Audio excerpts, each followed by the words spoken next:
हर साल की तरह इस वर्ष भी पूर्व सांसद नवनीत राणा के घर पर धूमधाम से गणेश जी का स्वागत किया गया। बप्पा के आगमन से घर का माहौल भक्तिमय हो गया, जहां परिवार के सदस्यों के साथ कार्यकर्ताओं ने भी आनंद पूर्वक उत्सव मनाया। पारंपरिक विधि विधान से पूजा अर्चना कर बप्पा के दर्शन किए गए।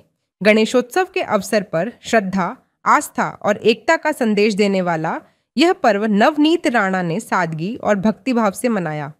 इस मौके पर घर और आसपास के परिसर में उत्साह का वातावरण देखने को मिला। इस समय नवनीत राणा ने क्या कहा, देखिए। गणेश उत्सवची पहिले तर आपल्या माध्यमातून सगळे भक्तांना मनापासून खूप खूप शुभेच्छा।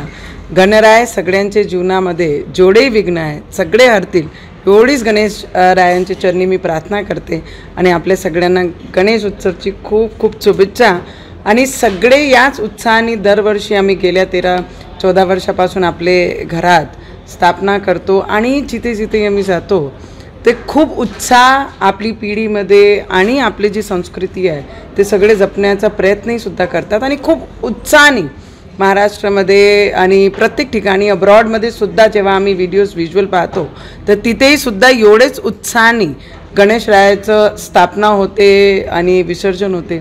मला वाटते की गणेशरायावर सगळ्यांचा एवढाच बिलीव आहे की सगळ्यांचे विघ्न हरतील आणि सगळ्यांना सुख समृद्धी ठेवतील। राज्यातला शेतकरी संकटात आहे, रायापुढे काय साखर असणार?